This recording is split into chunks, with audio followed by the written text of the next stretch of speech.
Il serait 15 000 en Belgique, les gens du voyage, une formulation derrière laquelle il y a souvent une réalité méconnue. Aujourd'hui à Namur, un colloque leur était consacré, l'occasion de faire le point sur leurs revendications, notamment en matière de reconnaissance. Florence Lambeau et Fabien Broé. Les gens du voyage, un univers souvent méconnu qui de prime abord laisse souvent la place aux préjugés. Ils sont 15 000 en Belgique à suivre ce mode de vie.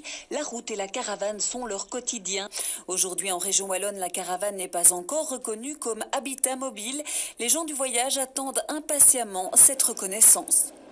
Moi, ce que je pense et ce que nous vivons, je le dis haut et fort, c'est une politique de discrimination pour les gens du voyage. La première chose, c'est de reconnaître les droits, parce qu'on parle toujours des devoirs lorsqu'il s'agit des gens plus faibles. Mais si on acceptait d'ailleurs d'abord de dire qu'ils ont véritablement des droits, ça irait déjà mieux. Alors la reconnaissance de la caravane comme habitat, il y a une porte ouverte avec la dernière modification du code wallon du logement qui reconnaît des habitats qui ne sont pas des logements.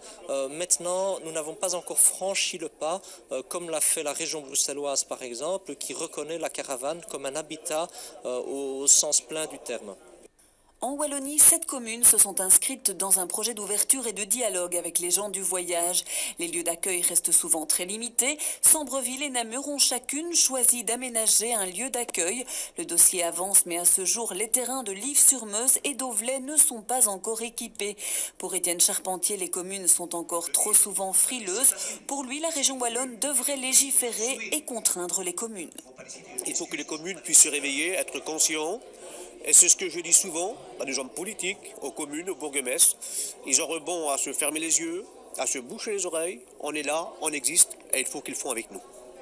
Nous avons voyagé l'année passée avec difficulté. Tout s'est bien passé. Nous sommes partis avec les caravanes et on s'est aperçu que cette année, ça a été borné des pierres pour plus que les gens du voyage puissent venir dans leur commune.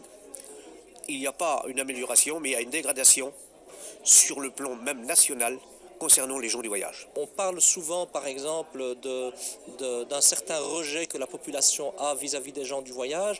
Au centre de médiation, nous rappelons systématiquement que le citoyen lambda ne peut pas être plus ouvert que les réglementations elles-mêmes. Si nous avons des réglementations qui excluent l'habitat mobile, nous ne pouvons pas demander aux citoyens, je dirais, de l'accepter tel quel. Une journée de réflexion qui aura permis de faire le point sur la situation des gens du voyage en région wallonne, une communauté qui attend des gestes forts du législateur.